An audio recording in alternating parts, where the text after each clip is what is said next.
Today's story is about a 40-year-old cold case that is believed to have been finally solved, bringing to a close a murder mystery that has haunted a small Pennsylvania community for decades.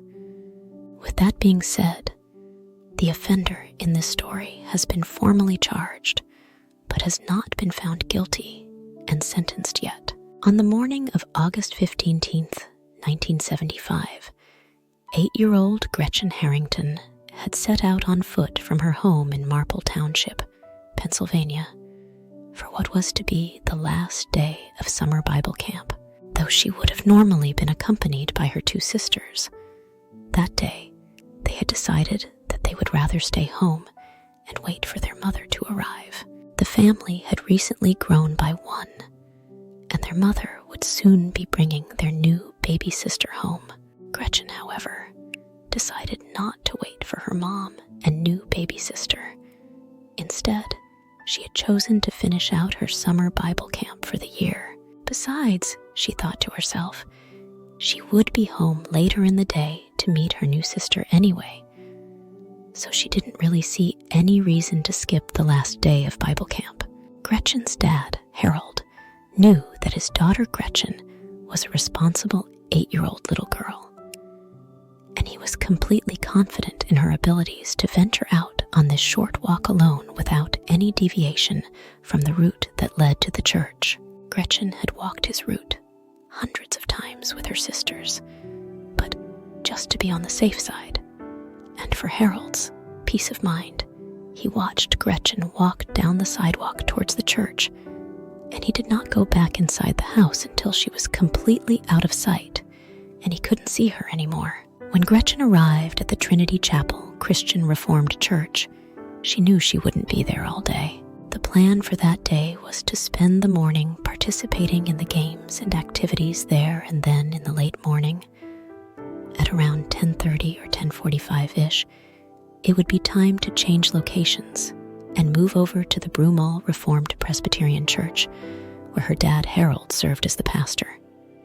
The plan was that Gretchen would catch a ride with David Zanstra to the second church, so that she could be there for 11 a.m.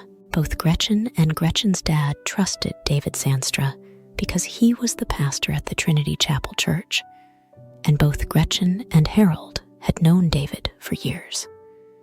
Later that day, as Harold was busying himself inside the Broomall Reformed Presbyterian Church, every so often he would glance at the clock. He was expecting Gretchen to come walking through the door into the church any moment.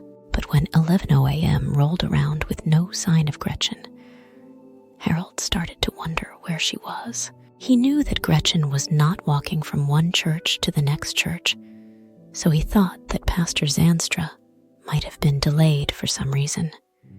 Harold waited a few minutes longer, but when Gretchen still had not arrived, Harold picked up the phone and called Pastor Zanstra to find out if everything was all right, and if Harold needed to go pick up his daughter. The pastor answered the phone, and after the 2 men exchanged their brief greetings, Harold asked him when he would be arriving with Gretchen. Pastor Zanstra fell silent for a moment. He was confused by Harold's question, because Gretchen had not shown up at the church that day. And when Harold heard this, right away, he hung up the phone and called the Marple Township Police to report Gretchen missing. As soon as word got out that Gretchen had vanished while she was walking to Bible camp, the entire community rallied together to help find her. A few people came forward to say that they had seen Gretchen talking to someone in a green station wagon earlier in the day on Lawrence Road, which was the route she would have taken to Trinity Chapel. But when this lead was investigated, it wasn't found to be of any value. Although the police and the community searched for Gretchen, and the police investigated every lead they had, there was just no sign of her. 2 months later, on October 14th, 1975, a jogger was out getting some exercise in the Ridley Creek State Park when they came upon something horrifying. There, off to the side of the trail, and under a bit of brush, was clearly a small human skeleton. The skeleton was so small, in fact, that there was very little doubt that it belonged to a child, and dental records would later confirm that these skeletal remains did, in fact, belong to Gretchen Harrington. The Delaware County coroner concluded that Gretchen had suffered serious head injuries, but since her remains were so deteriorated after having been outside in the elements for the past 2 months, there was really no way of determining if Gretchen had suffered in any other way before her death. After Gretchen's body was discovered, the investigation brought forward numerous suspects who were scrutinized by the police over the following weeks and months, but there was nothing solid to link any of them to the crime. Even though they had her body, there was still very little evidence to go on, and the leads quickly came to a standstill again. And so, because of this, the detectives were forced to file the case away pending further developments. Once the case was filed away, decades would go by before a ghost from the past would resurface as the prime suspect in Gretchen's murder. One day in January of 2023, a childhood friend of one of David Zandstra's daughters decided it was time and contacted the cold case detectives. She had a story to share that she thought was so unbelievable that nobody would have even listened to her if she had told anyone back in the 1970s. But now that she was older, she was ready to say what she knew. And so there, sitting with the police officers, she told them that way back in the early 1970s, Pastor Zandstra had attempted to molest her during one of the sleepovers that his daughter was having at his house. The police sat there listening to her story as she went on to tell them that on the night this happened, she told her friend, who was Pastor Zandstra's daughter, what her father had done. Then her friend just acted like it was totally normal, even going so far as saying that he, Pastor Zandstra, does that sometimes. After telling the police this story, she then pulled out her diary that she kept when she was a child and showed the police the entry where she had written down what had happened that day. After that, she showed them another entry dated September 15th, 1975. And this entry was even more sinister and disturbing than the first one. She had written down that on 2 separate occasions, a man had tried to kidnap her friend Holly. The entry in the diary said that, although she would never dare say it out loud, she believed that the would-be kidnapper was Mr. Z. Mr. Z was her secret way of writing Mr. Zandstra. And she added that she also thought that he was the one who had taken Gretchen and murdered her because she knew, even then, when she was a child, that the pastor made sure that only children seen the type of man he really was. After this woman's visit with the police, in June of 2023, Pennsylvania cold case detectives paid a visit to Mr. Zandstra, who was now 83 years old and was living in Marietta, Georgia. To their surprise, after he was confronted with these wild allegations, the former pastor, who had retired in 2005, agreed to tell them what had happened on that August morning, almost 50 years ago. Mr. Zandstra began his story, telling the detectives that he had spotted Gretchen walking alone along Lawrence Road, and seeing an opportunity, he stopped to offer her a ride. Since Gretchen knew him and trusted him completely, or at least thought she did, the little girl happily hopped into his green AMC Rambler station wagon without giving it a second thought. This would turn out to be the same green station wagon those witnesses had seen all those years ago where Gretchen was talking to the driver. But this lead that the police had in their hand was dismissed because the car belonged to a trusted member of the church, Pastor Zandstra. Once Gretchen was in the car and the door closed behind her, there was no turning back. Instead of driving to the Bible camp, Zandstra had detoured into a wooded area where he brought the car to a stop and parked.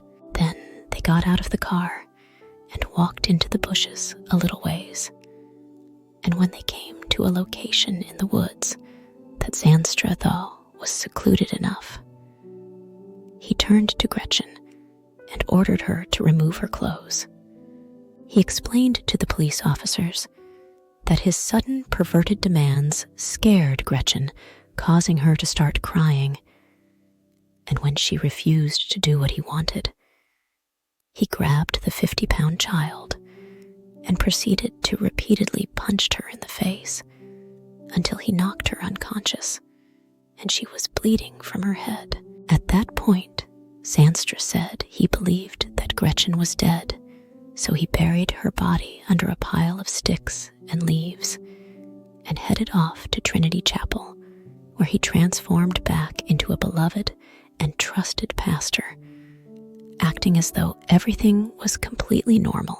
When he was finished telling his story, the investigators strongly suspected that much more had gone on than what he was telling, because Mr. Zandstra was able to describe in great detail the shorts that Gretchen had been wearing that day 4 decades ago, recalling that they had a snap instead of a button above the zipper. This was also further compounded by the fact that the skeletal remains were missing clothing from the waist down. It wasn't noticed at the time, but shortly after Gretchen's murder, Pastor Zandstra and his family moved out of state. But before they moved away, standing before a packed house of mourners, including Gretchen's devastated parents, Pastor Zandstra had given the eulogy at Gretchen's funeral, knowing full well that he had beaten the little girl to death and left her alone in the woods. He had also been a shoulder to cry on for Gretchen's best friend, who also Zandstra's own daughter. When the Delaware County District Attorney was asked to characterize Zandstra, he described him as a monster and every parent's worst nightmare. David Zandstra was finally arrested on July 17, 2023, and is currently charged with the kidnapping and murder of Gretchen Harrington. And with that, today's story comes to an end. I do hope you enjoyed listening in, and I hope to see you again very soon. Come step into a world where magic is not just a fantasy, but a reality at the Freethinker Project Witchcraft Supply Store online. Our ever-expanding collection of witchcraft supplies, from magical herbs to powerful altar tools, invites you to unlock your inner potential and explore the mysteries of the universe, selected for their authenticity and power. Each item is a gateway to personal transformation and magical discovery. Join our community of seekers and believers. Read through our Book of Shadows and enjoy the ever-growing content at freethinkerproj.com. We ship worldwide, so you can begin your journey into the mystical today. Let the ritual begin.